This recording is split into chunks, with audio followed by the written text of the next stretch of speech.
How we doing? We're counting down the days. 11 days to go until kickoff. Notre Dame Navy, August 26th in Dublin. Jesse's wishing he could go. Instead, he's closer to Dublin, Ohio than he is to That's a good Dublin, point.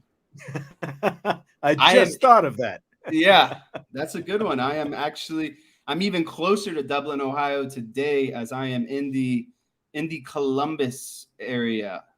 So yeah, we're house sitting for Naomi's parents the entire week, and they actually live close to like the Frederickstown area. Not that people care about Ohio geography, but now we are down into Columbus seeing Naomi's mom this evening. So just hanging out all over Ohio. Good deal. Joe asks, am I going? No, I am not. I am not going. We're not sending anyone. Irish Breakdown not sending anyone to Ireland. We will all be here. We'll be in live time, Eastern time, watching with everybody else who is stateside. There's like 39,000 people from the United States going to Ireland for this game. It's going to be crazy. And the stadium only seats like 45,000, I think. So going to be a lot of Americans in and around Dublin. If you're trying to go late, I don't know. Oh, it's Ryan Roberts in the house once again. I love when Ryan pops in. Good to have that crotchety old East Coast guy with us tonight. I wonder if he's been sleeping. Didn't he have his second of two young children at this point? A few months ago. I hope he's sleeping well, but you never know at that age. I remember when I had crotchety little Jesse, and we used to have to infant Jesse wouldn't stop crying, so I would put Jesse in the car seat, put him in the back of the car, put him in the car seat, and we would cruise around, and I would crank Aerosmith, and that would eventually calm him down. Listening to Aerosmith driving around in the car. At least it calmed me down maybe a little bit. Finally. I don't know if he ever grew out of it, though. Well, I'll tell you what. We got some practice today, some practice viewing over at Notre Dame. It is the next to last practice that we're going to get to see, and then that is it for the rest of the season. It'll be all game day stuff. And first 5 periods of practice today. Biggest piece of information that we got to come out of the practice, Zeke Correll held out. He was working out in the injury tent. They have a big canopied area over in the injury tent. He had a T-shirt and shorts on. He was wearing an ankle brace, a small ankle brace on his left ankle. The degree, it doesn't sound like, I think it's like, week before the game, all that. We expect him to be back, but, we weren't able to get any comment on that because we didn't get to talk to Marcus Freeman today. We won't be able to talk to him until next week. But with Correll out, it was Ashton Craig taking the reps with the first-team offense during the team tempo drill at the start of practice. No other changes to the offensive line.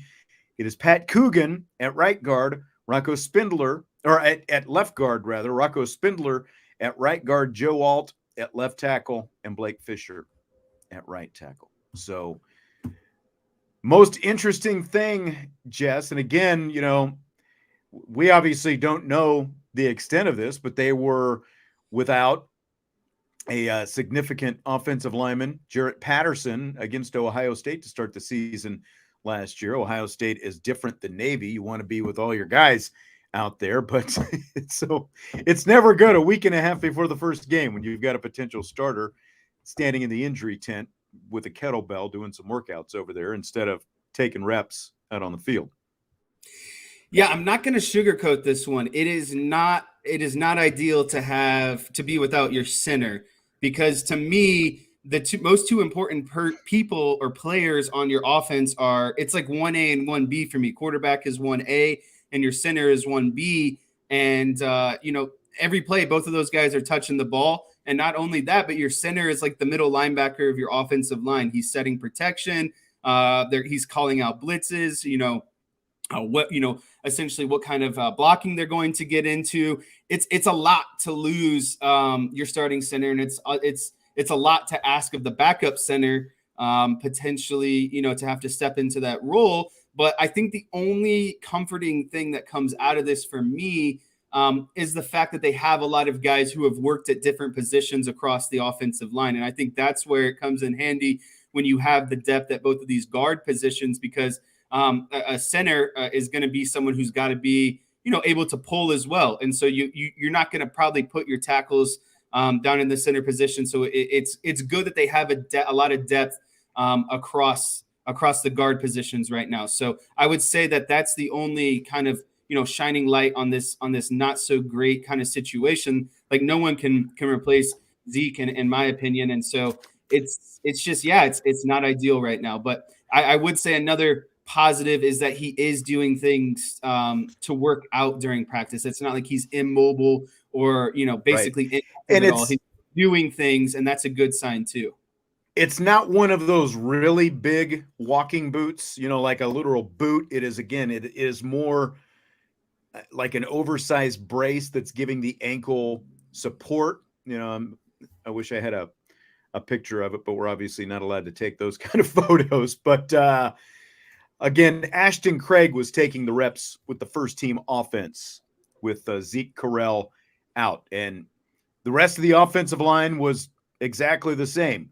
Pat Coogan at left guard, Joe Alt at left tackle, Rocco Spindler at right guard, Blake Fisher at right tackle, and then Ashton Craig with the first team offense at center today. So I'll go ahead and I will pop in while we're talking about it. Got a couple of videos from today's game, starting with, now I should say, because they were outside today, like if you've seen some of the videos of the tempo drill when they are inside, we get to stand on the sideline and you get a little bit, closer angle and perspective. We were in the end zone today, so a little bit farther away. So here's what things looked like. This is the first team, and I kind of move around here. Handoff there. Go ahead and turn the music down. I don't know, maybe you like that music. Wasn't my thing, but there was a lot of that and some country music a little bit later on. But they're doing the tempo drill. So this is the first team offense kind of working away from us, and you're going to see another pass attempt here from Sam Hartman. A little out there is Chris Tyree with the catch. Didn't gain a whole lot. Anything that you saw in there? I see out there back again. Yes, Cam Hart has been back out there. Do you want to watch that one more time? You can see number 70, Ashton Craig, over, as the center there, and a little handoff here on that first play. Goes up the middle. That's Jabron Payne, the running back. Pass a little bit high on that slant. Cam Hart also was really contesting that ball well. Mm-hmm. He was.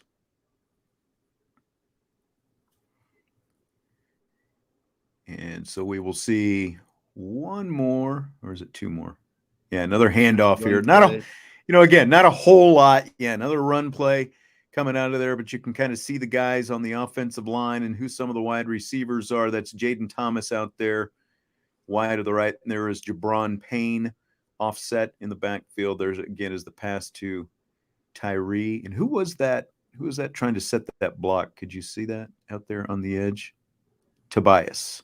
Yeah, that is Tobias. On that screen pass. Tobias Merriweather. A little high on the screen pass and not a great block by Tobias on Cam Hart. Right.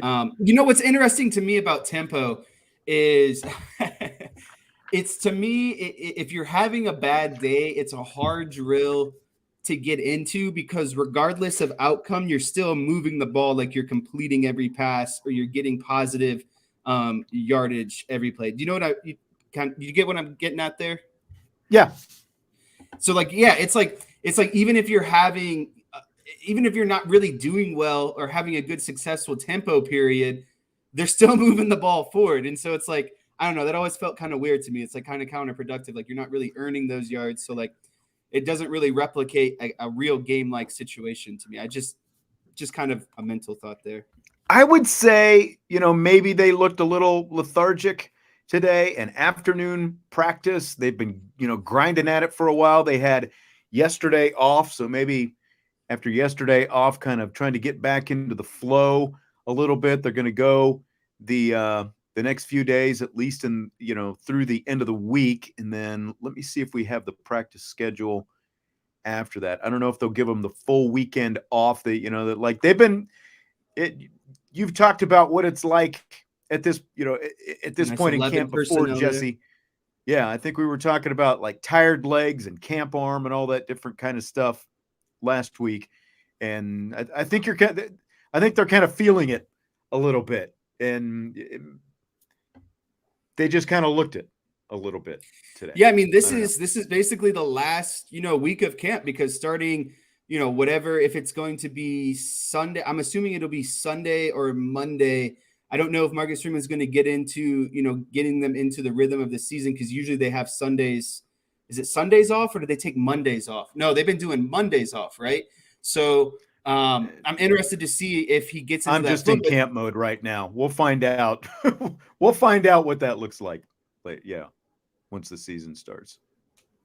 Yeah, but I'm excited for them to get into, like, starting next week, I guess is what I'm getting at. You get into actual game week stuff, right? Like, it's actual preparation for Navy. So this last week of camp is just, everyone knows it's the last week of camp. And quite honestly, you just kind of got to get through it, right? Because the first week is all about the excitement of being back together, showing what what you've worked on. Week 2 is more so getting into the physicality and the hard nose of camp. And then this last week is kind of like coming down the hill after week 2, after the peak, and just really trying to grind it out and finish camp up. Corey said that he got in late. What happened to Zeke? So we don't know officially or, exactly what happened to Zeke.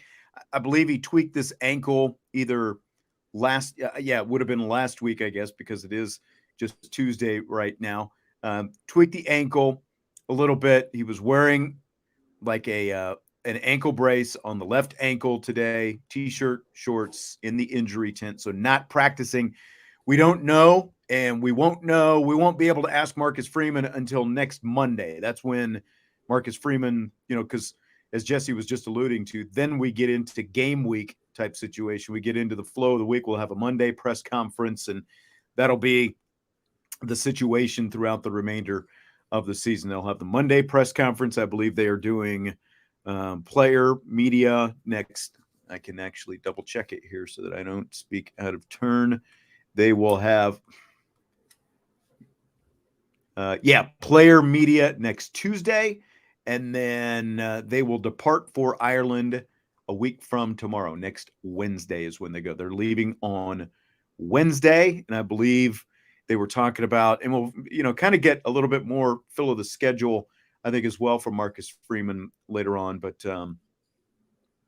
I believe he was talking about a walkthrough and things like that rather than a full practice after they get in, and all that kind of good stuff. Ryan was saying he's throwing the screens all day to Sean Stiers when we have the IB flag football game. I don't know what that means. Does that mean you want me to get blown up, or are you confident in my hands? Because I'll make the catch.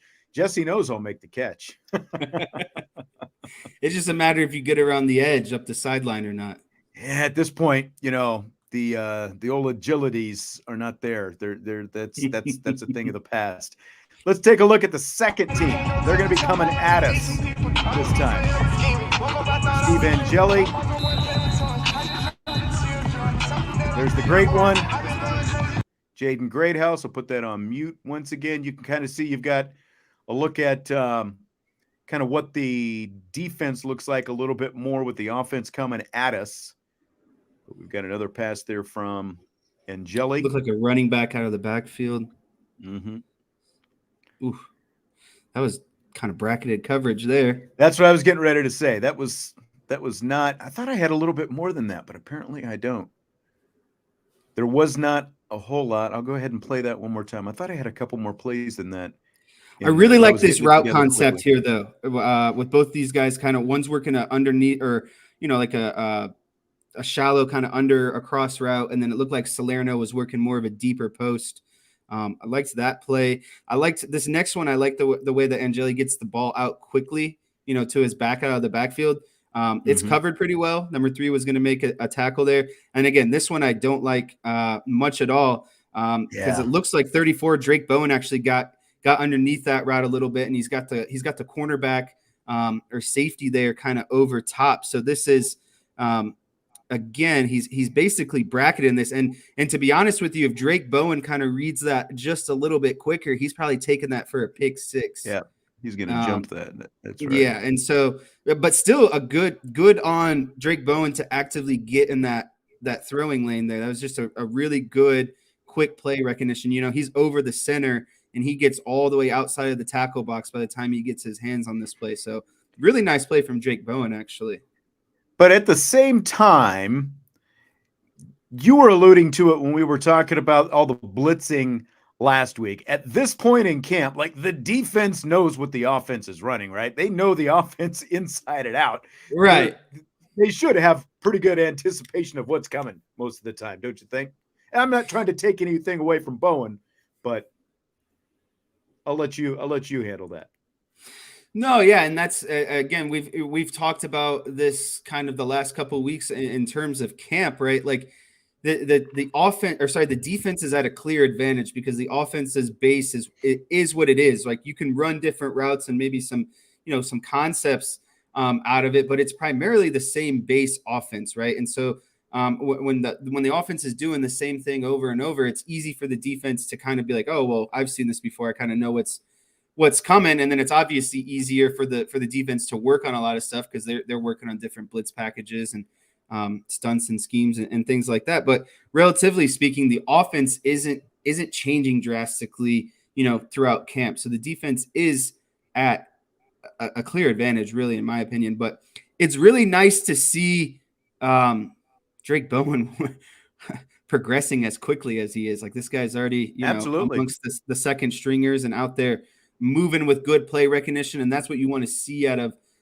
young players more than anything, is that they're recognizing and diagnosing plays at a quick rate, because then it just allows them to their athleticism, to take over at that point. This is the Jaden Greathouse catch once again, since Salty. Yeah, Salty wants you to put this on loop. Watch where Greathouse comes from. This is what I was talking about. You see how Greathouse is working like the more shallow route, and Salerno's coming over top of that. So it's basically, he's got 2 guys open. I almost want to say he should have thrown to Salerno in this case if he can get it over top. And that's where it looks like he's going initially, but he takes that quick check down, and he got his yards. Take it. You got a big target. Especially in tempo. You're not gonna complain about completing the ball and moving the sticks, because it's usually, this is like a 2-minute situation. They're trying to get a last second field goal or touchdown out of it. Yep. All right, so that's just a quick tempo offense, first team and second team, and a little bit later during the individual, like when they were in position group stuff, quarterbacks were throwing over a net. I'll show you here real quick. Over the net.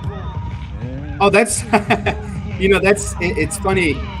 This is exactly what we were just talking about. This is a throw where you have someone underneath and you're trying to basically drop it, in a bucket over one guy. Right. And basically in front of one defender and over the front defender, essentially. So this is actually, again, so like you're kind of trying to drop it in the middle of bracket coverage, like we just saw. Right. Like we just saw with Bowen and whoever was the secondary guy. Clarence Lewis, I believe, was back there. Yeah. Yeah. So like this is where, this if Angeli gets that ball a little bit higher over Drake Bowen, that's exactly what they're kind of working on in this drill. Right. Again, nothing special, but just one of the few drills kind of toward the end that we got to see. And then one more. No, I think I've got a couple more here still. Do I have that other one? Well, I'll go ahead with this one first. We've got the kickoff team. And again, this is just a real quick one. It just caught my attention. it's kind of hard to see some of the guys out there, but some of the guys, the reason that I showed it, just some of the guys of note, you've got a lot of potential, first and second string A lot of defensive guys out defensive there. guys out there. Yeah, they're all in white jerseys, as you can see. Yeah. So they're all defense. Xavier See Watts, Ramon Bertrand out Henderson. there. Was Bertrand? See, there were a couple that I couldn't see.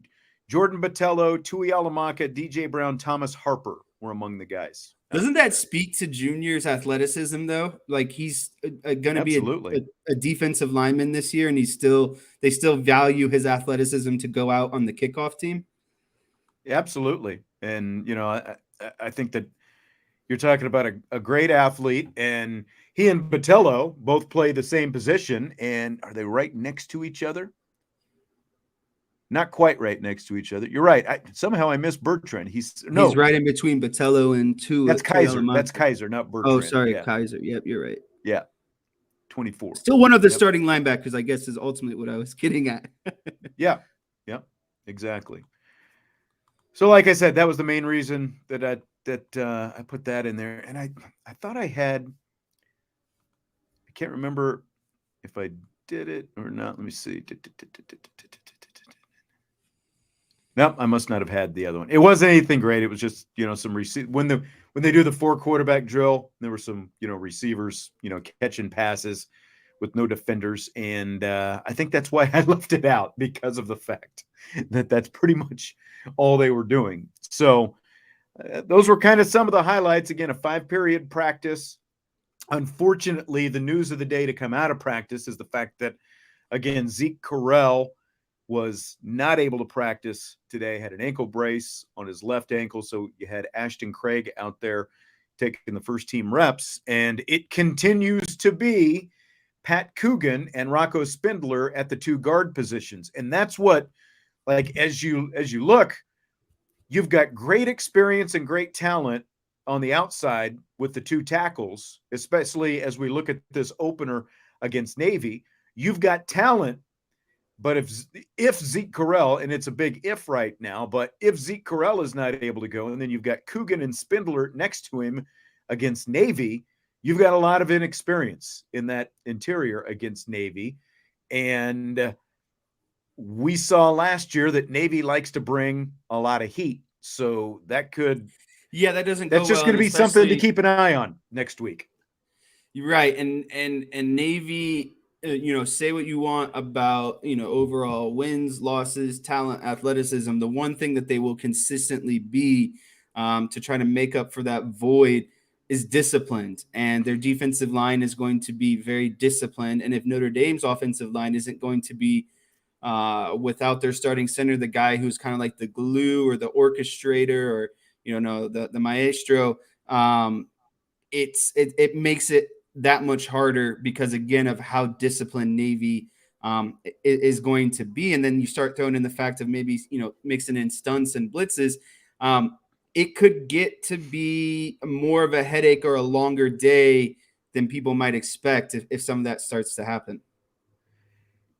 And I mean, without Correll, that's got to be the biggest concern, right? Because of all those things you're talking about, calling out, the blocking assignments and all the different, the line calls and all that stuff, because Corrella's got so much experience. That's got to be the biggest concern, don't you think? Oh, 100%. Yeah. It goes back to Correll is, your middle linebacker of the offensive line. Like, he's got to be able to get everyone kind of on the same page and calling out assignments and, maybe switching blocking scheme, etc.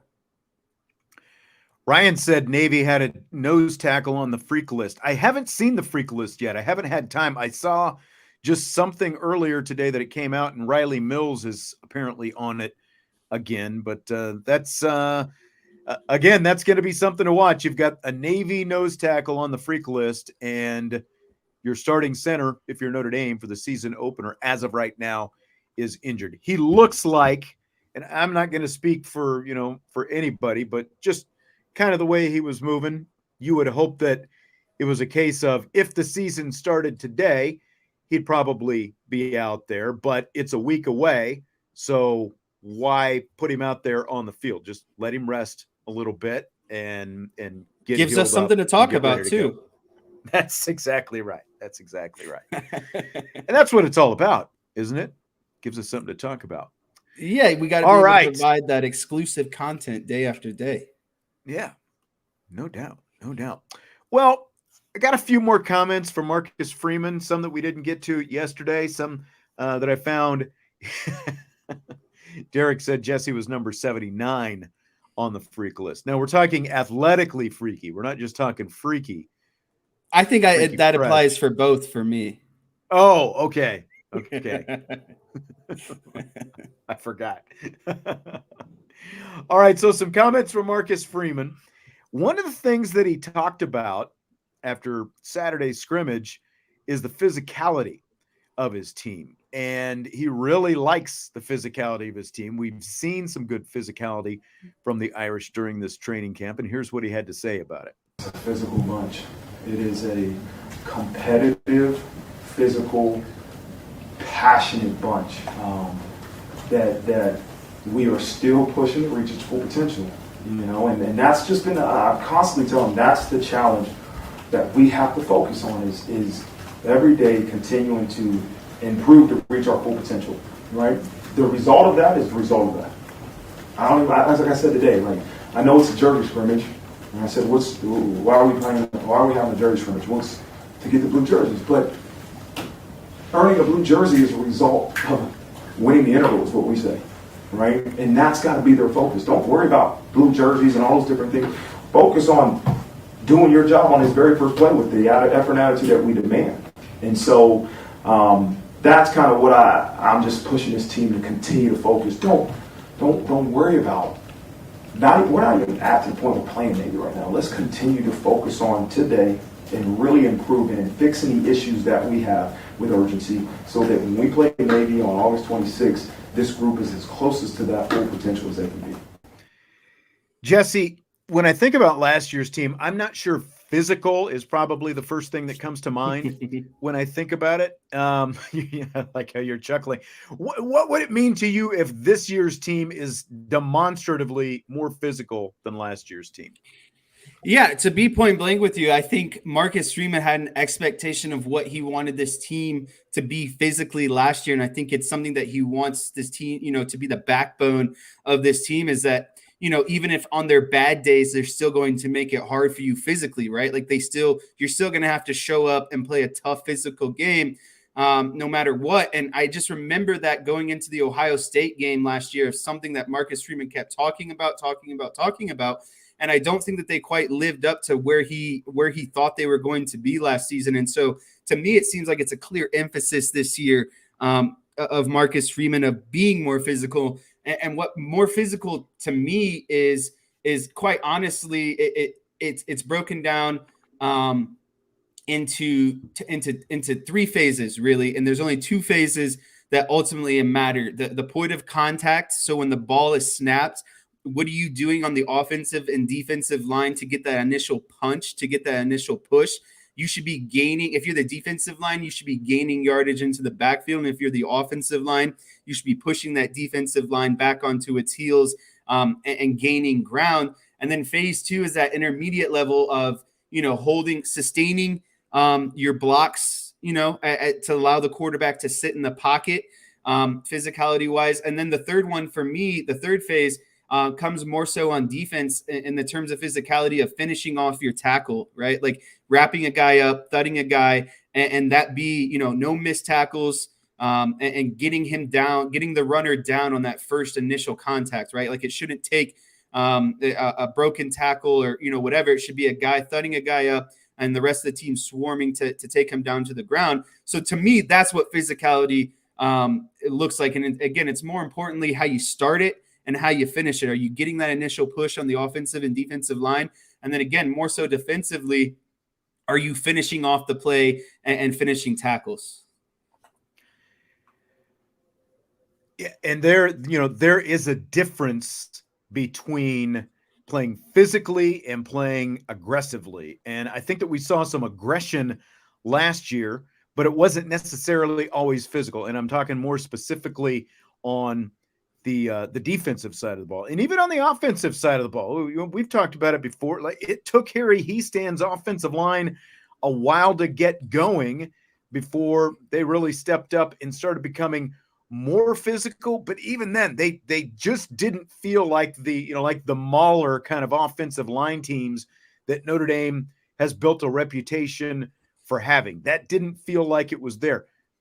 Offensive line still has a lot to show, I think, but like Chris O'Leary, the safeties coach last week, talking about the thuds and the thumping that he's getting, the physicality from those safeties. And we're seeing it with the defensive line, and we're seeing it with the linebackers as well. So, and I think I saw Derek was talking about hard to play physically when you're not completely bought in. That's the reference to last year's team. And I do think there was some of that where you didn't have complete buy-in. It is year 2 now. Guys who didn't want to be here had the opportunity to transfer. So what is on this team right now? I think that there is a lot more buy-in across the board, and you're talking about from the head coach to position groups and on through. So I think it's going to be a much more physical team on both sides of the football this season. With that, Jesse, let me tell you what. Let's just do it, because I know you've kind of got to go going a little bit early tonight. Not early, but you've got to get going. But are you ready for rapid fire? I've been waiting for rapid fire all day. All right. Well, let's just jump in and kind of keep with the physicality theme a little bit. Marcus Freeman, talking about his defensive line, loves that defensive line. Here's what he had to say about it. They take after their coach. I mean, that's a passionate dude, man. And he's a lot of fun to coach with. I remember when we first coached together at Cincinnati, I had known Al from my days in college, and but to coach with him, he is an energy provider. He's a great football coach, but an energy provider. And so when we had the chance to hire him, it was without hesitation that I wanted him a part of our staff. And I think what you see is that our D-line is reflecting their position coach. And it's a huge credit to him and what he's done with that room, the passion, the effort, the fundamentals that they play with. I wish I could take credit for it, but he's done a really good job with that room. And you got some young guys that haven't played a lot that are performing well, and Jason Anye and Gabe Rubio and some of those guys. Donnie Heinisch, I told him, I said, you're reminding me of another 41 that played here when I was the defensive coordinator. I mean, he's showing up, and it's been really good to see. So this is my question, Jess. Coming into training camp, defensive line was one of the bigger question marks on this team. Where we are right now, about a week and a half to go until the season opener, do you feel more concern with the offensive line or with the defensive line? You know what? I am actually going to say I have more comfort with the defensive line just because of the overall experience that is more prevalent along the defensive line. And then to be honest with you too, the defensive line, and this is why I like, kind of how this is, we've seen this trend more so what seems like the last 5 years to a decade is, the defensive line is that hockey style kind of line shifts, right? Like you can get fresh bodies in there. And if someone's maybe having a bad series or a bad day or, whatever it might be, there's more of an opportunity to kind of rotate someone in that can maybe step up or give the guy who's struggling a little bit of a breather. When you look at the offensive line, there's a lot of inexperience at the guard positions, guys who have never had actual starts at the guard position. And then you throw in the fact that Zeke Correll is not 100% right now. And what if a backup center does have to play? Now you're looking at your 2 guards and center, a 3-man rotation that has basically 0 starts in meaningful games at their career at Notre Dame. So I like the depth along the defensive line, and I like that the experience and how much kind of further along they seem to be than the offensive line. This defensive line is just playing like gangbusters. So the confidence level is really high in them, and it is. Do you have to take some of the grain of salt? Yeah, but because of the limited live action that we've gotten to see. But in each snippet of live action we've been able to see during training camp, defensive line has looked really good, and the depth is really good. And he mentioned some of the names there. Guys like Jason Onye, who's been tearing it up going back into the spring, and all these guys across the board. I think people are going to have a lot of fun watching this defensive line this season. How deep is the concern with the offensive line?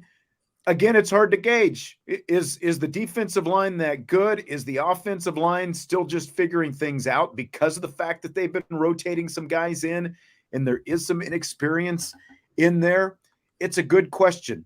And I think just because it's Navy in week 1, it's a little bit more concerning when you look at what's going to happen with Zeke Correll. And like Michael says, I tend to agree with what Michael's saying. He says he thinks Zeke's going to be okay.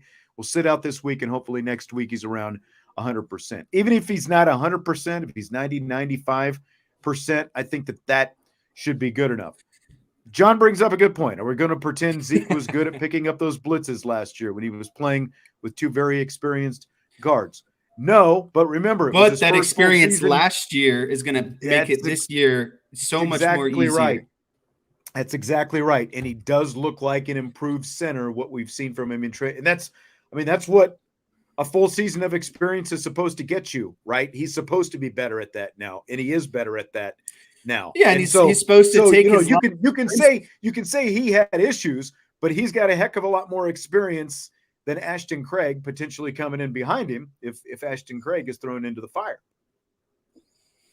Go ahead. Yeah, he takes those, lumps and bruises last year as kind of the inexperienced guy, so he can be the experienced guy this year and help those guys, those younger guys that are, kind of in the shoes that he was last year, help them along, and just, really be the leader. You don't gain. There's nothing more important than experience itself, and I think he's going to have a much, much improved season. I do agree that I don't think I wouldn't put too many eggs in the basket of concern right now of whether or not he's going to play.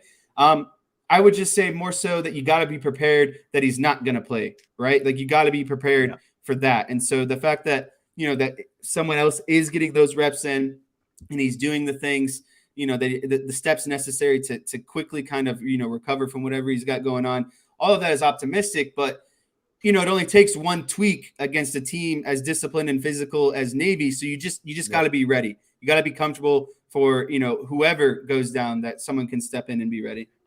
You spend this week at the very least getting Ashton Craig ready to go, prepping him as much as possible in case he is needed next week. And then if Correll is ready to go, he's ready to go. And then, there's still going to be some different question marks that are going to come with it, but we can't sweat them all, I guess, right now. So Marcus Freeman also talked about his young receivers. He loves these young receivers, and Jaden Greathouse and Rico Flores Jr. specifically. You got to expect to see Jaden Greathouse and Rico Flores both play for us this year. I don't consider Tobias a young guy, even though he's only going into his second year here.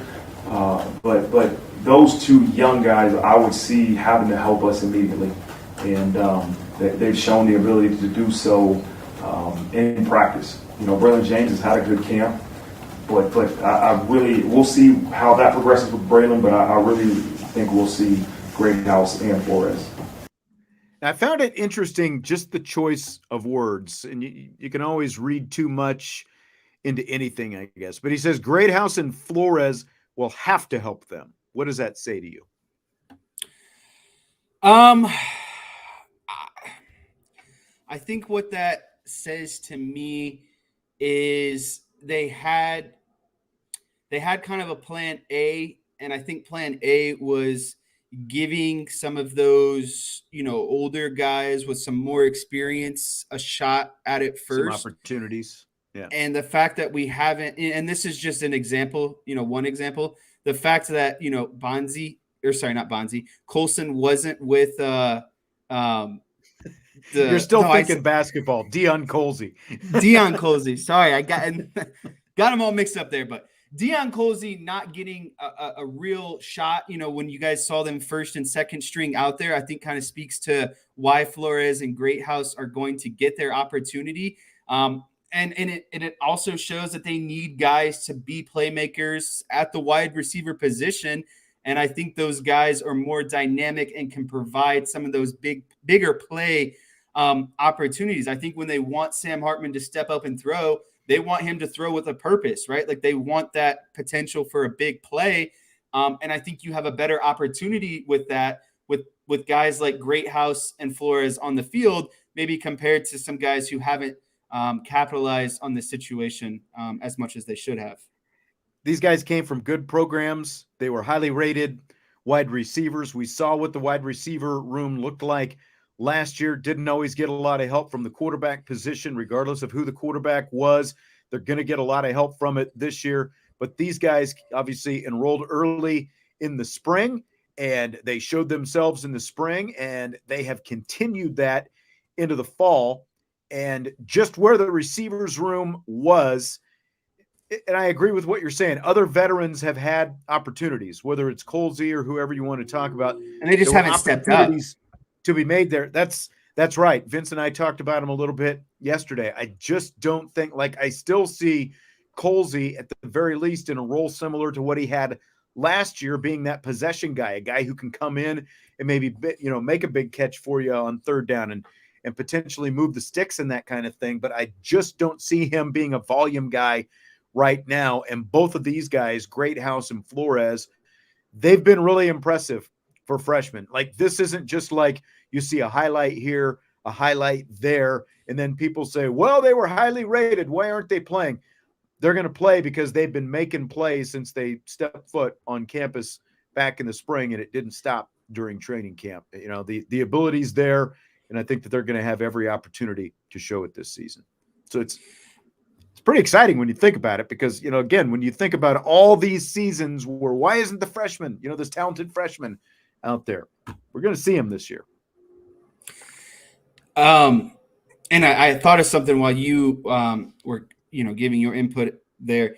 I think another thing that it very blatantly shows, now that I think about it even a little bit more, is I think Marcus Freeman cannot waste the opportunity of Sam Hartman. You don't bring in a Sam Hartman type quarterback, a guy who is opening up your passing game, and then not allowing him to open up the passing game. Do you get what I'm kind of saying by that? Like, you can't go out and get Sam Hartman and, all the, not controversy, but, kind of what came out of that, quarterbacks transferring, etc. And you can't go out and get him for one season and then not use him to his full potential, right? Like, and then tie his hands behind his back because you've got a couple freshmen. You need the guys who can go out there and make plays and help him out. Yeah, exactly. So it doesn't matter who it is at this point. Sam Hartman needs the bodies to throw to someone if you're going to go out and get the quarterback that Sam Hartman is. Yeah, and I think that I think that he has aided in the progress of these guys as well. Having a quarterback who can throw consistently to these guys rather than quarterbacks who are a little bit hesitant, still trying to figure things out, all these different things. Ryan Roberts and Salty Virginia Peanuts might have to wrestle over who's the biggest Jaden Greathouse fan. I was gonna say that is Salty's probably number one prize title right now is number one Greathouse fan. Michael jumping in late, I believe. He says everyone's worried about the wide receivers. Let's talk about what happens to Zeke Correll. If something happens to Zeke Correll at center, who's the backup center? Well, again, Ashton Craig was running with the number one offense at practice today with Zeke Correll out. So it's looking like that's who it would be if Zeke Correll can't go. But I'm pretty confident that that he will be able to go next week. And Ryan says that he's going to be cracking the peanut pretty for that soon. top spot. That's right. Ryan is pretty good at the trash talking. Speaking of trash talking, the Irish, they've been pretty talkative during training camp this year. And so the head coach, Marcus Freeman, was asked just how he feels about some of that trash talking that's been going on. We definitely encourage competitive spirit. And we want to have energetic practices, and we want our guys to provide energy. When it becomes a distraction, that's when we got to make sure we cut it out. And there have been times in camp, like any camp you go to, that it's crossed the line, and we got to make sure at that point we address it. And I don't want to pull back that competitive spirit that they have, but I want to make sure that we understand there's a certain level that we can get it to, and we can't cross that line. And that's it's a fine line, because we're going to push them to that edge. We're going to push them to right there where we want you to play with that energy that truly I believe it takes to have success. But what you can't do is hurt your team, and we got to make sure we always correct it when we get to that point. So what do you think, Jess? You good with it? Oh, yeah. I am a big proponent of trash talking and competitiveness. And, well, it's just because, again, going back to these guys are lining up across each other every day for, 3 to 4 weeks. Like, you got to do stuff. You get tired of seeing the same guys. So naturally, you're going to, it's going to get more chippy, more competitive. And I think that stuff, competitiveness, is what drives more productive practices. It allows really, these, okay. Yeah, because I just think that when the intensity cranks up and that kind of stuff cranks up, as long as it's not leading to negative results and it's breeding, again, more productivity, and you're getting the best out of these guys, it's getting them to go harder, it's getting them to practice harder. The more you practice hard, the more you are prepared for the game. So I think it's something that kind of naturally flows. I think the only time it becomes an issue is when guys, you just don't want guys actually getting into physical fights. I think that's where, right, because that can be detrimental. Haven't seen any of that, yeah, when we've been around anyway. Yeah. Right, and so I just think that that's where you start to kind of maybe, you don't want to create not cliques, but when those fight things start happening, it's kind of, it's getting out of line. And again, you don't want that kind of behavior to transpire over into games and lead to, stupid penalties or whatever it might be. So you got to nip that stuff kind of as soon as possible. Yeah. Tanner says, if you've ever played the game, there's a lot of talking. I mean, there's obviously a lot of talking going on, but the point is these practices have been, like, especially when we're there during live stuff. Like, I think it was last week we played the Jason Anye stuff when he was chirping, like he was getting in Rocco Spindler's face and some of that. This year's team, there is definitely a lot more spirited conversation going on at different points than we've seen in recent years. And as Marcus Freeman was saying, they have to know where the line is. They have to know where the line is drawn once it gets to game time. Because, in a practice, it's not going to matter. It's a practice. You're chirping at your, guys on your team. You might get them a little bit ticked off at you, but kind of like what you were saying there, Jess, you hope that it brings out the competitiveness in each other and it kind of ramps things up a bit. What you get worried about, Pat McAfee likes to talk about the old whites, right? If you've ever heard the Pat McAfee show, the old whites, the old white men, there's a lot of old whites out there with yellow flags on Saturdays. That's, again, knowing where that line is so those old whites don't pull out the yellow hankies and start throwing them. That's what you get worried about if you go past that line on Saturdays. Yeah, another point to kind of add to it, to me, is like that stuff in practice, to me, it builds that bond a little bit stronger, as crazy as it sounds, because you get into points where that your teammates have your back, and that it means that much more. Because, like, think about it, you're not talking trash and getting competitive if it doesn't mean something to you, right? Like, who goes out and trash talks, again, something that isn't super meaningful. I think when you have guys trash talking and getting into it, it shows to me that people have also bought in to the process, right? Like, they want to get good. They want they want to be successful because it leads to more team success, and et cetera. So I again, as long as it doesn't lead to anything that would, lead to fighting or a 15-yard penalty, I'm all for that stuff. And I'm glad. I'm honestly glad to kind of hear that it's going on. Facilitate Inform says they throw flags for trash talk. Yes, and as Ryan countered with, it's called taunting. And all it takes is one official who decides maybe he's heard too much or, whatever, he hears the wrong word, even if it's not directed at him, all it takes is one guy, and then all of a sudden it's a 15-yard penalty. John says trash talking is for professional wrestling. But again, you've been out there on the field enough to know, Jess, it goes on all the time. It's just a matter of to what level it goes to. And, can you keep it under control so that your team is not put in a bad spot? Joe was asking the question, where is the new media deal? Joe, I think you answered your own question. Media expires in 16 months. He followed up with, think about Under Armour. Under Armour has less than a year to go at this point. It was just done. So after this season, and it's not 16 months, I don't believe, because after basically there are 2 seasons, this season and next season left on the media deal, the NBC contract. So there are 2 seasons left. So I would anticipate that probably somewhere around a year from now is when we're going to hear. That's typically when these deals are done / get announced, is with about a year to go, just like with the Under Armour deal. There was about a year to go on the Under Armour deal. We just got an Under Armour announcement from Under Armour. We haven't heard it from Notre Dame's side, but from Under Armour. So that's when I would expect that it gets it. Could get announced sooner, considering you've got all the NBC connections with the new athletic director and all that.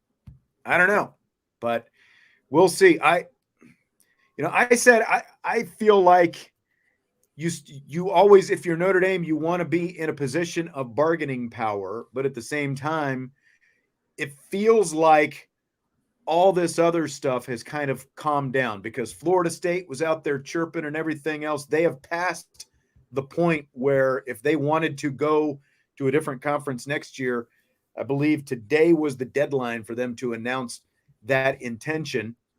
That's not going to happen. So it feels like the SEC is fully content with where they are. What happens with the Big Ten? But I don't think that there is a ton of other money that is going to be exchanging hands.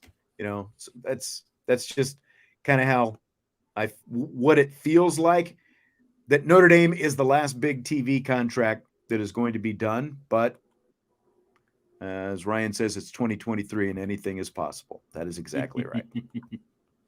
That is exactly right. Fill in the blank. It's blank that Ohio State head coach Ryan Day says he wishes somebody had really emerged at quarterback between Kyle McCord and Devin Brown by now during their training camp, but he is not yet ready to name a starter.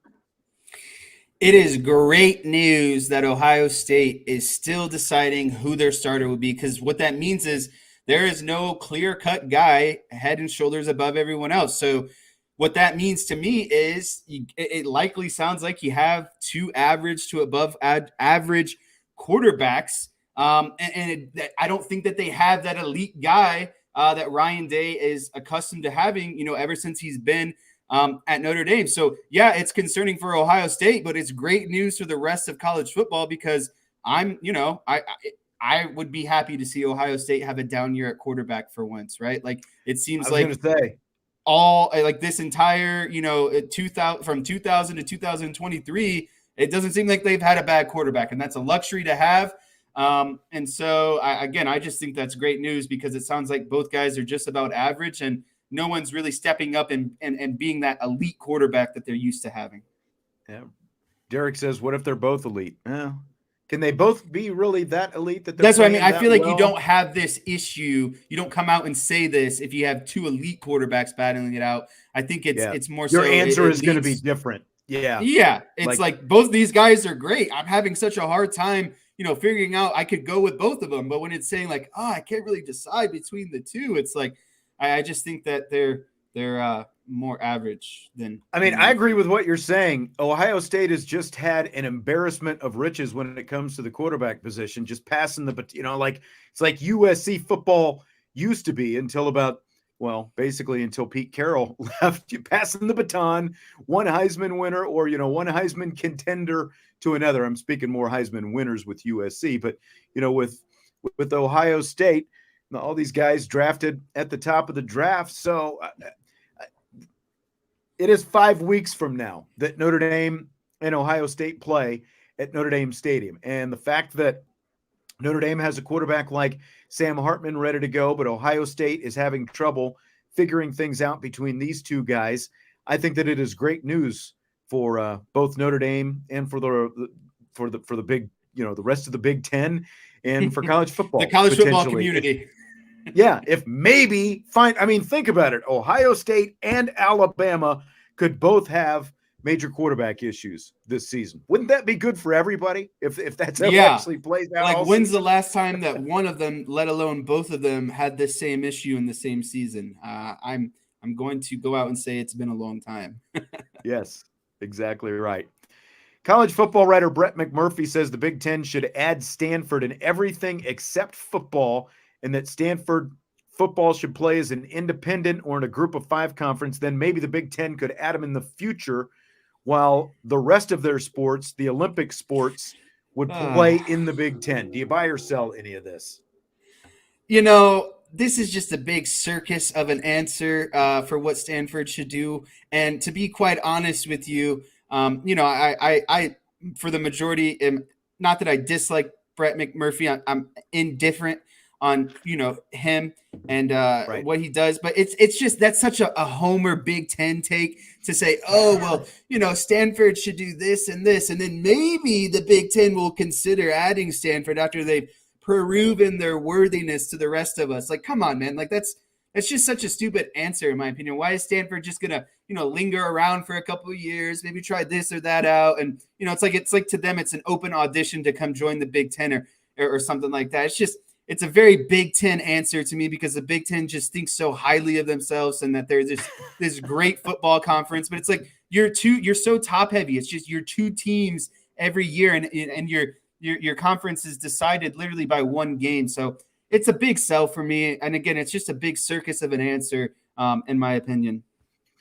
Huge sell. There just is no demand for Stanford in anything. Why would it be even good for the Big Ten to add all of Stanford's Olympic sports, but not football? Why would you bring in the those programs don't even generate revenue for Stanford, let alone bringing them into Big Ten venues across the country? The women's basketball program is elite, and there are obviously some good programs. I'm not knocking the programs at Stanford. There just is not any demand for any of them. There is no TV demand. There is no monetary demand. I mean, if anything, I think women's basketball could make its way as an independent because of Tara Vanderveer and what that program is. They're just and the baseball team just went to the College World Series once again as well. They're always good, but even they have a hard time in terms of generating attendance and interest. Don't they have a hard time hosting super regionals, even when they're one of the better baseball teams in the country? Because of the venue. Yeah, that's exactly right. So there's just unfortunately no demand for Stanford, and I don't think that there's an easy solution to what Stanford should. I think the best case scenario that I saw was them and Cal and the other teams.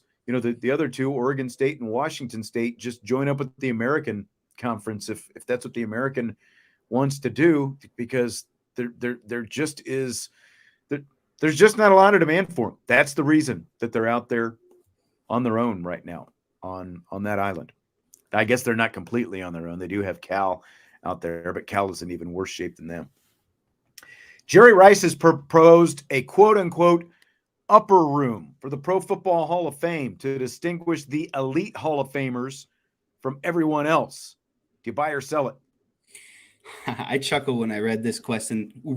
This is another big time sell for me. And it's kind of, I really don't like this at all, hearing that Jerry Rice said this, actually, because to me, Hall of Fame is the Hall of Fame. Once you're in, right? There's no more tiers after that. That's the greatest tier that you can get to. Everything below that is kind of like, maybe you're in your team's Ring of Honor. Maybe your jersey was retired by your team, but you didn't quite make it, to the College Football Hall of Fame, or maybe you're in the NFL Hall of Fame, but maybe you're in the College Football Hall of Fame, but you didn't quite make the NFL Hall of Fame. I just think there's tiers to it. already, and that the Pro Football Hall of Fame is the greatest tier you can get into. And if Jerry Rice really has that big of a concern, he needs to bring it up with the people who are determining who gets into the NFL Hall of Fame or not. Yeah. Once you're in, you're in. There's no more tiers to it at all. So it's a big, big time sell for me. I think it's very selfish of him to come out and say something like this ultimately, because he just wants to distinguish himself from Jerry people Rice. even more. That's Jerry Rice. You know, the ego is large. I think that is pretty obvious. You're in the Hall of Fame. You are the greatest wide receiver of all time. What else do you need people to say about you? That's why what do I you mean. why do you need another level? You're either in the Hall of Fame or you're not. Because just what you said, the tier is the Hall of Fame. That's the tier. You're either in or you're out. You get the gold jacket in the ring or you in the bust, or you don't get the gold jacket in the ring and the bust. That's what it is. Make it harder to get into the Hall of Fame if that's what you're so worried about. And it is very hard to get into the Hall of Fame. It's like Chuck Howley got into the Hall of Fame last week. And unfortunately, Chuck Howley probably does not have, and I'm being very serious and sincere about this as a Cowboys fan, Chuck Howley does not probably have a lot of cognition about even being in the Hall of Fame at this point. That's the real shame, that a great player, it took him 50 years after he retired. Now he's in the Hall of Fame. Can't even enjoy it. His family can enjoy it, but Chuck Howley unfortunately can't. Don Coryell has since passed away. It meant a lot to his daughter. If you saw his daughter's acceptance speech, like, why do you have to have tears after? There's no reason to. Just make it. The cutoff is getting into the Hall of Fame. Like on the baseball side, Harold Baines getting in a couple of years ago, Tony La Russa pushing the case for Harold Baines. It's a shame that this has to fall on Harold Baines, but he has no place being in the Hall of Fame. And now it lowers the bar for other, so people can say, well, if Harold Baines can be in the Hall of Fame, X should be in the Hall of Fame.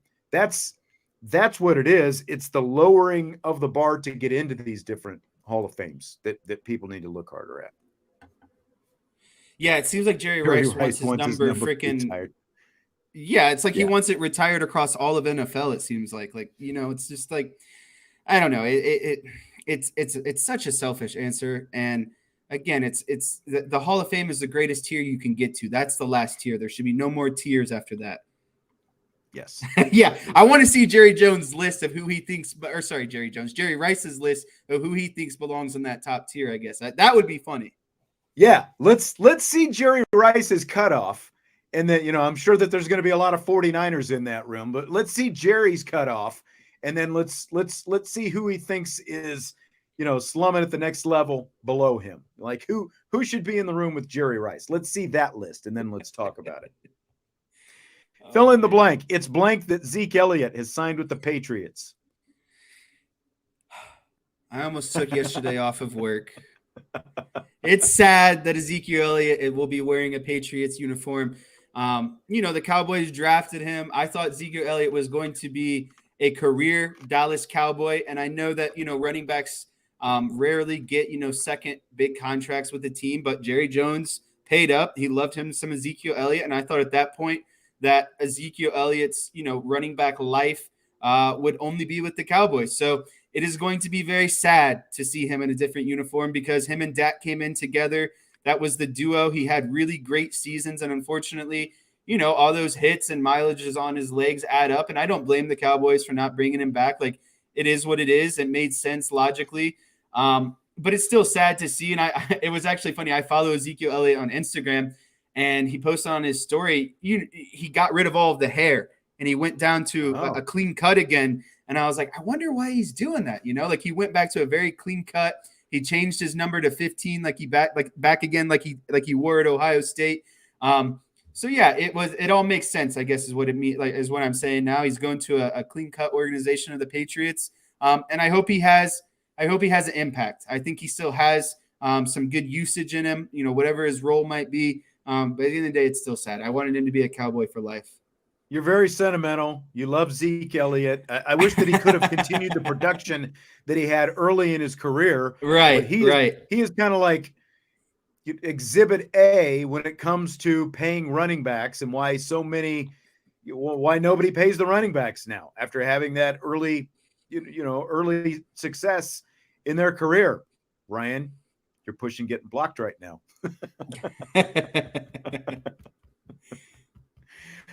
If this was the Patriots of 8 years ago, maybe, I'd feel a little bit more trepidation about it. But I just feel like this is like they have a need organizationally. They're in a lot different place than they were, 5, 6, 7, 8 years ago.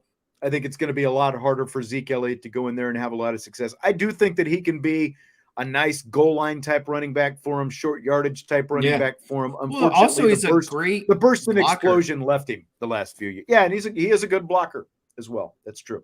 That's true. And Max protects situations where a team, maybe it's 3rd and long and a team's going to bring a 5-man stunt. Like Ezekiel Elliott is one of the best running backs at picking up blocks throughout the NFL. So there's definitely a role for him, right? He's just not going to be that premier 1st and 2nd down explosive running back anymore. He's more of that kind of grinder, physical, and not afraid to stick his nose in the pass protection game.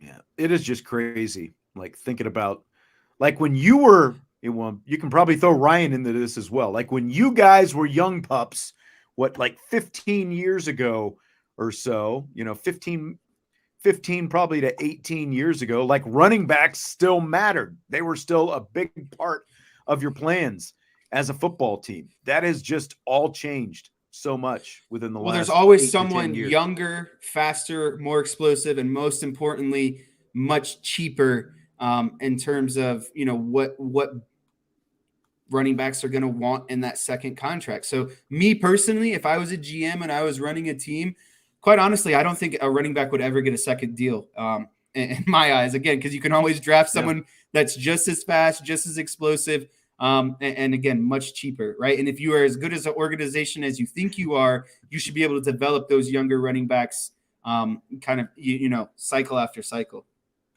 Chi-Town, fullbacks still mattered 2 decades ago. Yeah. Excuse me. Now fullbacks are called tight ends, basically, right? Or like H-backs. Yeah, because I was just getting ready to say most tight ends duel as a H-back, That's like the whole Ravens offense, basically. There hasn't been a Barry Sanders since Barry Sanders. And that's like, you really, like, when was the last real electric running back in the NFL? Like Zeke was fairly electric his first couple of years, but that went away pretty quickly. Like Reggie White was obviously electric in college. It didn't necessarily translate. Maybe Jonathan Taylor's first year. Yeah. Adrian Peterson to an extent early in his career, I think. Jonathan Taylor is a good one, actually. Just what he did his first couple of years. But look at where he is. Yep, Mr. 2.0. I agree with the Adrian Peterson. That's for sure. Jamal Lewis. That's true. I mean, there have been some, but it's been like a 1 or 2 year thing, and then you just don't see him anymore. I guess that's the whole point of the thing. All right, we're going to go ahead and wrap it up with that tonight. Appreciate you being here. As always, let's take a time out, or not take a time out. I'm going back to the radio days. Let's take a time out, and we're coming back with some good stuff coming at you. We're going to wrap it up. Hit the like button on your way out. Of course, subscribe, rate, and review. Have a good one, and we will talk to you mañana on IB Nation Sports Talk. Peace.